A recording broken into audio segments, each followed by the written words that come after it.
ਜ਼ਮਾਨਾ ਕਲਯੁਗ ਦਾ ਕਹਿੰਦੇ ਹਨ। ਕਲਯੁਗ ਭਾਵੇਂ ਸਮੇਂ ਦੀ ਵੰਡ ਸਿਆਣਿਆਂ ਪੁਰਸ਼ਾਂ ਨੇ 4 ਹਿੱਸਿਆਂ ਵਿੱਚ ਕੀਤੀ ਹੈ, ਜਿਹਨੂੰ ਸਤਯੁਗ, ਤ੍ਰੇਤਾ, ਦੁਆਪਰ ਤੇ ਕਲਯੁਗ ਕਿਹਾ ਜਾਂਦਾ ਹੈ। ਸਤਯੁਗ ਦੇ ਵਿੱਚ ਵੱਡੀਆਂ ਲੰਮੀਆਂ ਉਮਰਾਂ ਹੁੰਦੀਆਂ, ਜ਼ਿਆਦਾ ਲੋਕੀ ਸਤਵਾਦੀ ਹੁੰਦੇ। ਤ੍ਰੇਤੇ ਯੁੱਗ ਦੇ ਵਿੱਚ 10,000 ਵਰਸ ਉਮਰ ਰਹੀ। ਦੁਆਪਰ ਦੇ ਵਿੱਚ 1000 ਵਰ੍ਹਾ। ਕਲਯੁਗ ਦੀ ਉਮਰ 100 ਸਾਲ ਦੀ ਦੱਸੀ। ਉਸਦਾ ਐਸਟੀਮੇਟ ਜਦਕਿ ਕਲਯੁਗ ਨੂੰ 5-6 ਦੇ ਦਰਮਿਆਨ ਚੱਲ ਰਿਹਾ ਹੈ, ਘਟ ਗਿਆ। ਆਚਾਰ, ਆਹਾਰ, ਵਿਵਹਾਰ ਇਹਨਾਂ ਦੀ ਦ੍ਰਿਸ਼ਟੀ 'ਚ ਫਰਕ ਪੈ ਗਿਆ, ਕਿਉਂਕਿ ਜਿਸਮ ਨੂੰ पूरा रोग और पूरे तरीके से रख के इतनी आयु इंसान को उठ सकता है। ऐसे में आचार, आहार, विवहार सारे च फर्क पैन करके उम्र 100 साल नालों भी बहुत घट गई। 100 साल की आयु नहीं रहेगी। इस समय दे जन्म लैण वाले जेड़े हैं उन्हों की उम्र का एस्टीमेट 50-60 के दरम्यान का। छोटी उम्र, शरीर भी उतने नरोए, बली, तकड़े, ताकतवर नहीं। पहले समय के जिंगियां लोग तपस्या दियां चालां चल सकते सन। इस समय दे विच ना दिमाग चल सकन, ना शरीर चल सकन। रोगग्रस्त, कमजोरे और मन दे मैले। इसी समय के वास्ते अपने आप निरंकार ने गुरु नानक रूप में प्रगट किया। इस समय का सौखा जा साधन आपने दसिया। कलयुग दे विच जिस दे विच कला कलेश की ही प्रधानता है, नाम दा सिमरन और हरि का कीर्तन, इस द्वारा ही जीव का उद्धार दस्या है। जब उन्होंने युगों का धर्म है, कल में कीर्त हर नामना, युग युग अपना धर्म है। सोध देखो वेद पुराना। तांते कलू काल दे विच नाम की महत्ता फरमान किया। अब कलू आयो आयो, एक नाम बहु बहु, आंध उतना ही नाही, मत परम भूलो भूलो। जिस वक्त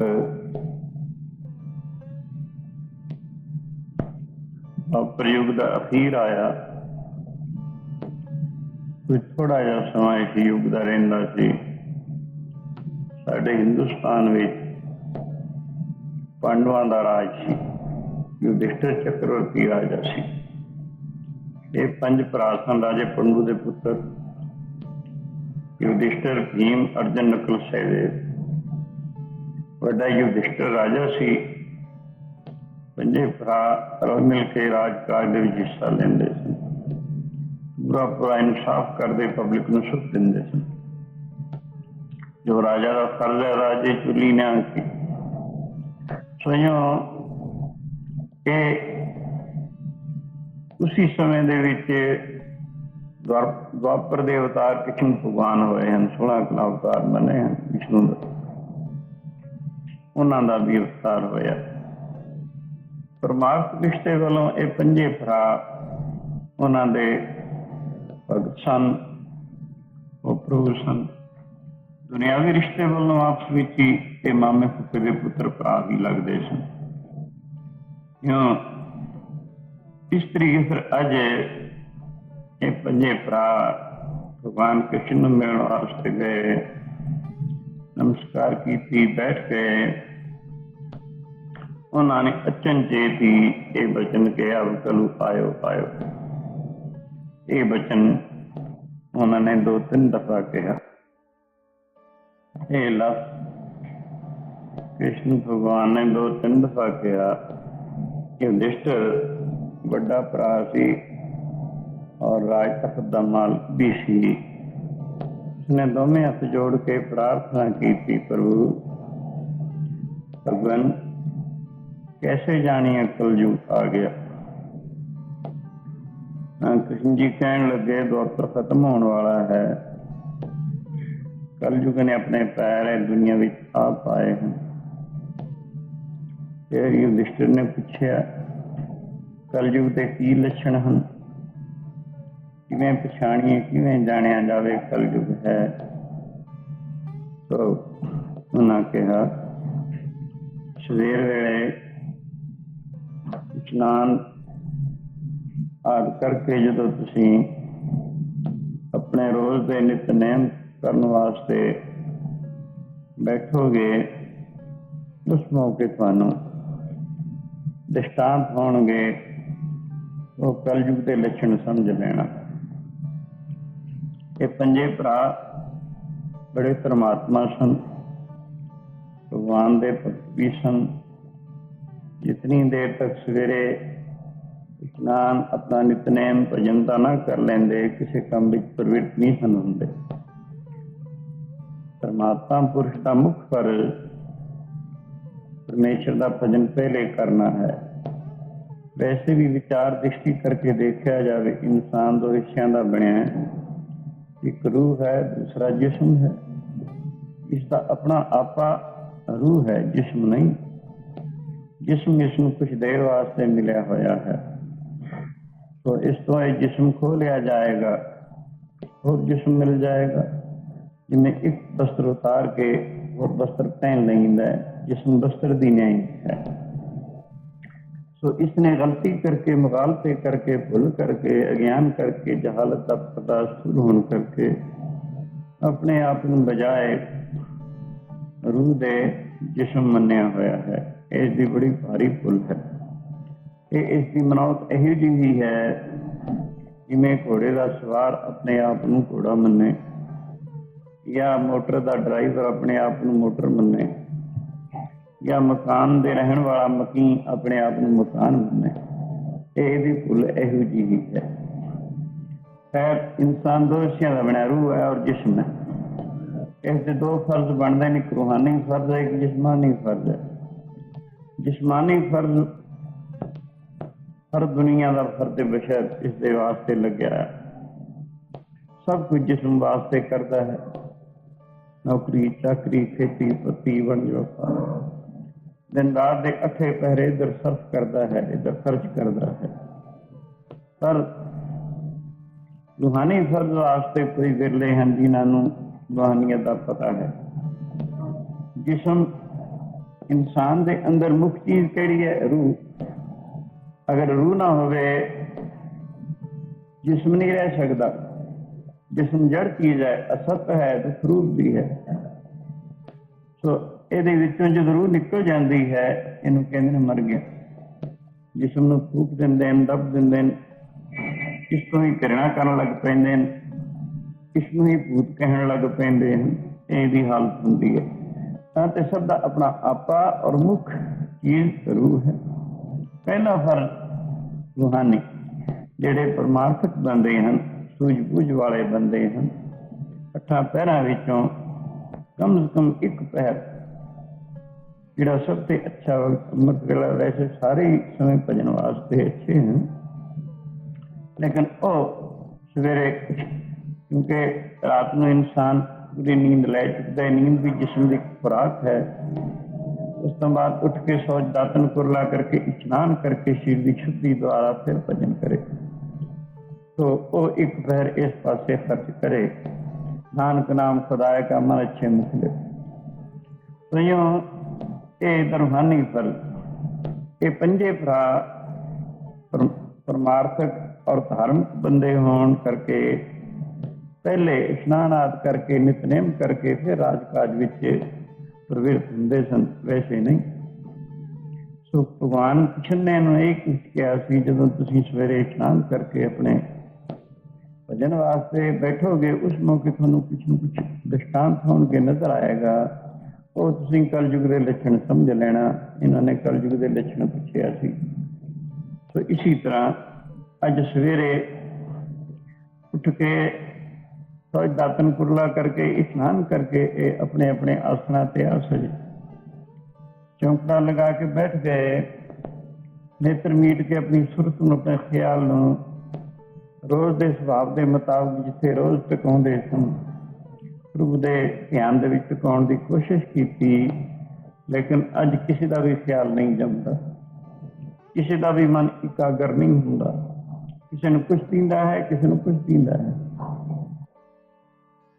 पंजा भरावां ने पंजे अलग-अलग दृष्टांत देखे, लेकिन समझ नहीं पै सकी, क्योंकि कृष्ण जी ने कहा सी कि ये कलयुग के लक्षण होणगे जो तुहानूं दिखाई देवेगा। शाम नूं भगवान नूं मिलण वास्ते आउंदे हन, नमस्कार करके बैठ गए। युधिष्ठिर ने प्रार्थना की थी, प्रभु आप दा हुक्म सी भजन वेले दृष्टांत होणगे जो कि कलयुग दे लक्षण होणगे, पर सानूं समझ कुछ नहीं पई। कृपा करके इन्हां दा निर्णय करके सानूं समझा दिओ, बड़ी मेहरबानी होवेगी। तो जदों ये युधिष्ठिर ने प्रार्थना की थी, उस मौके कृष्ण जी कहण लगे अपना अपना दृष्टांत दसो, ताकि तुहानूं उन्हां दा निर्णय करके दस दिता जाए। पहले युधिष्ठिर कहण लगा, जिस वक्त मैं अपने आसन पे बैठा चौंकड़ा लगा के अपने ख्याल नूं बाहरों संकोच के रोज़ के सुभाव के मुताबिक प्रभु ध्यान सिमरन विच जोड़न लगा। अगे जुड़ जाता सी, लेकिन अज मैनू एक हंस नजर आया जिसका रंग सफेद सी, एक खंभ ते पुराण, एक ते पुराण, और वो हंस कीड़े मार मार खांदा सी। ये नहीं समझ पई, पहले हंसां दे खंभां ते पुराण पुराण नहीं हुंदे, फिर हंसां दा खाजा हीरे मोती हुंदे, कीड़े नहीं मार के खाया करदे। ये कृपा करके समझाओ। कृष्ण जी कहण लगे, एक कलयुग दा ही लक्षण है। कलयुग दे विच पुराना वाचन वाले और पुराना वाचन वाले मत मतांतरां दे विद्वानां वाले इशारा। तो वो जो पुराना पुराना विच कथन कीता है, दो किस्म के करतब दसे हैं, एक त्यागण योग, एक ग्रहण करन योग। करन योग जिहड़े कर्म दुखदाई हैं, जिन्हां दा फल दुख है, इत्थे उत्थे उन्हां दे परित्याग दे वास्ते प्रेरणा कीती है। जिन्हां कर्मां दा फल सुख है दुनी जहानी, उन्हां कर्मां नूं करन दी प्रेरणा कीती है। तो इस करके कलयुग काल के जमाने के पुराना पुराना आद वाचन वाले विद्वानां वाले इशारा कि जो उन्हां विच कथन कीता है उन्हां दे अनुसार नहीं चलिया करनगे, बल्कि अपनी कार्रवाई उल्ट होएगी। उन्होंने एक कलयुग काल के लक्षण समझ लेना। कलयुग दे विच दूसरे भीमसैन नूं पुछया गया, वो कहंदा मैं एक हाथी देखा दो सुंडां वाला, एक दिन घाह खांदा सी, एक दिन मांस खांदा सी। हाथी दे दो सुंडां नहीं हुंदियां, एक सुंड होया करदी है। तो कृष्ण जी कहणगे ठीक है, दरअसल तैनूं इस बहाने कलयुग दे कुछ लक्षण दसे गए हैं। कलयुग दे विच न्यायकारी, न्याय ते बिठाए हुए जिहड़े लोग हैं, राजा लोग कह लो, न्यायकारी कह लो, तो उन्हां दा फर्ज प्रजा नूं सुख देना होया करदा। पर कलयुग दे विच ऐसा होवेगा, वो सच्चे झूठे दोनों तो वड्डियां लैके काम कुछ नहीं करया करनगे। एक कलयुग का वर्तारा होएगा, पब्लिक दुखी हो जाएगी, इंसाफ नहीं मिला करेगा। तो तीसरे अर्जुन नूं पुछया, तू दस। अर्जुन कहन लगा मैं एक ਗਊ ਦੇਖੀ ਜੋ ਆਪਣੀ ਵੱਛੀ ਨੂੰ ਚੁੰਗੀ ਜਾਂਦੀ ਸੀ, ਉਲਟ ਗੱਲ ਚੁੰਗਣਾ ਵੱਛੀ ਨੇ ਗਾਂ ਨੂੰ ਸੀ। ਕਹਿਣ ਲੱਗੇ ਹਾਂ ਇਹ ਕਲਯੁਗ ਦਾ ਦ੍ਰਿਸ਼ਟਾਂਤ ਹੈ। ਕਲਯੁਗ ਦੇ ਸਮੇਂ ਦੇ ਵਿੱਚ ਜੋ ਲੋਕ ਲੜਕੀਆਂ ਦਾ ਪੈਸਾ ਲੈ ਕੇ ਖਾਇਆ ਕਰਨਗੇ, ਉਲਟਾ ਜਿਹੜਾ ਉਹਨਾਂ ਨੂੰ ਕੁਛ ਦੇਣਾ ਬਣਦਾ ਹੈ। ਜਾਂ ਵਕਤ ਅੱਜ ਕੱਲ੍ਹ ਲੋਕੀ ਲੜਕਿਆਂ ਦਾ ਪੈਸਾ ਵੀ ਲੈ ਕੇ ਖਾਇਆ ਕਰਨਗੇ, ਪਹਿਲੇ ਮੰਗਿਆ ਕਰਨਗੇ ਕੀ ਦਿੰਦੇ। ਇਸ ਦਾ ਨਤੀਜਾ ਦੁਖੀ ਹੋਣਾ ਹੈ। ਇਸ ਕਰਕੇ ਇਹ ਵੀ ਕਲਯੁਗ ਦਾ ਲੱਛਣ ਹੀ ਹੋਏਗਾ। ਚੌਥੇ ਨਕਲ ਕਹਿਣ ਲੱਗਾ ਮੈਂ ਤਿਨਕੂ ਦੇਖੇ ਮਤਵਾਤਰ, ਵਿਚਾਲੜਾ ਸੁੱਕਾ, ਦੋ ਲਾਂਭਿਆਂ ਵਿੱਚ ਪਾਣੀ, ਪਾਣੀ ਵੱਲ ਦੀ ਧਾਰਾ ਇੱਕ ਦੂਜੇ ਨਾਲ ਤਾਲੁਕ ਰੱਖਦੀ ਹੈ। ਵਿਚਾਲੜਾ ਸੁੱਕੇ ਦਾ ਸੁੱਕਾ, ਇਹ ਕਿਰਪਾ ਕਰਕੇ ਦੱਸੋ। ਕਹਿਣ ਲੱਗੇ ਹਾਂ ਇਹ ਵੀ ਕਲਯੁਗ ਦੇ ਲੱਛਣ ਹਨ। ਕਲਯੁਗ ਕਾਲ ਦੇ ਵਿੱਚ ਲੋਕੀ ਨਜ਼ਦੀਕੀਆਂ ਨਾਲੋਂ ਹਿਤਮੋਹ ਤੋੜ ਕੇ ਦੂਰ ਇਹਨਾਂ ਦਾ ਹਿਤਮੋਹ ਹੋਇਆ ਕਰੇਗਾ। ਇਸ ਕਰਕੇ ਧਨ ਦੌਲਤ ਦਾ ਹੀ ਪਿਆਰ ਰਹਿ ਜਾਏਗਾ। ਇਸਤਰੀ ਪੁਰਖੇ ਦਾਮਿਤ ਭਾਵੇਂ ਆਏ ਕਿਥਾਂ ਹੂੰ ਜਾਹੀ, ਇਹ ਕਲਯੁਗ ਦੇ ਲੱਛਣ ਹੋਣਗੇ। ਪੰਜਵੇਂ ਸਹਿਦੇਵ ਕਹਿਣ ਲੱਗਿਆ ਮੈਂ ਇੱਕ ਪਹਾੜ ਤੋਂ ਹਜ਼ਾਰਾਂ ਮਣ ਦਾ ਪੱਥਰ ਉੱਡਦਾ ਦੇਖਿਆ, ਬੜੇ ਬੜੇ ਕੇਲੋਂ ਚੀਲ ਦਿਹਾੜਾ ਦੇ ਦਰਖਤਾਂ ਨੂੰ ਭੰਦਾ ਤੋੜਦਾ ਚਲਾ ਰਿਹਾ ਹੈ। ਕੋਈ ਵੀ ਦਰਖਤ ਉਸ ਨੂੰ ਰੋਕਣ ਨੂੰ ਸਮਰੱਥ ਨਾ ਹੋ ਸਕਿਆ। ਅਖੀਰ ਸੂਖਮ ਪੀਲਾ ਘਾਹ ਆ ਗਿਆ, ਜਿਸ ਦੇ ਆਸਰੇ ਉਹ ਹਜ਼ਾਰਾਂ ਮਣ ਦਾ ਪੱਥਰ ਠੱਲਿਆ ਗਿਆ। ਉਸ ਸੂਖਮ ਪੀਲੇ ਘਾਹ ਨੂੰ ਤੋੜਨ ਨੂੰ ਸਮਰੱਥ ਨਾ ਹੋ ਸਕਿਆ। ਤੋ ਇਹ ਬਚਨ ਸੁਣ ਕੇ ਕਹਿਣ ਲੱਗੇ ਹਾਂ ਇਹ ਕਲਯੁਗ ਦਾ ਹੀ ਲੱਛਣ। ਕਲਯੁਗ ਦੇ ਵਿੱਚ ਲੋਕੀ ਪਹਿਲੇ ਸਮਿਆਂ ਵਾਂਗੂ ਕਈ ਬਾਤ ਸਾਧਨ ਕਰਕੇ ਆਪਣੇ ਮਨ ਨੂੰ ਇਕਾਗਰ ਕਰਨ ਦੀ ਕੋਸ਼ਿਸ਼ ਕਰਿਆ ਕਰਨਗੇ। ਪਹਾੜ ਪਾਪ ਹਨ, ਜਿਹੜਾ ਪੱਥਰ ਹੈ ਵੱਡਾ, ਕੇਲੋਂ ਚੀਲ ਦਿਹਾੜਾ ਦੇ ਦਰਖਤ, ਇਹ ਬਾਜ ਬੇਰੰਗ ਸਾਧਨ ਹਨ। ਇਹਨਾਂ ਦੁਆਰਾ ਮਨ ਨੂੰ ਇਕਾਗਰ ਕਰਨ ਦੀ ਕੋਸ਼ਿਸ਼ ਕਰਿਆ ਕਰਨਗੇ, ਪਰ ਇਹਨਾਂ ਦੁਆਰਾ ਮਨ ਇਕਾਗਰ ਨਹੀਂ ਹੋਇਆ ਕਰੇਗਾ। ਮਨ ਨੂੰ ਇਕਾਗਰ ਕਰਨ ਦਾ ਸਾਧਨ ਇੱਕ ਸੂਖਮ ਪੀਲਾ ਘਾਹ ਦਾ ਕੀ ਪ੍ਰਭੂ ਦਾ ਨਾਮ ਹੈ, ਪਰਮੇਸ਼ਰ ਦਾ ਨਾਮ ਹੈ। ਜਿਸ ਦੇ ਹਿਰਦੇ ਵਿੱਚ ਪਰਮੇਸ਼ਰ ਦਾ ਨਾਮ ਵਸ ਜਾਇਆ ਕਰੇਗਾ, ਉਹਨੇ ਪਾਪ ਹੋ ਜਾਇਆ ਕਰੇਗਾ। ਇੱਕ ਅੱਖਰ ਹਰ ਮਨ ਵਸਤ, ਨਾਨਕ ਹੋਤ ਨਿਹਾਲ। ਤਾਂ ਤੇ ਕਲਯੁਗ ਦੇ ਵਿੱਚ ਨਾਮ ਦੀ ਮਹੱਤਤਾ ਹੈ, ਨਾਮ ਦੀ ਮਹਿਮਾ ਹੈ। ਇਉਂ ਫਰਮਾਉਂਦੇ ਹਨ।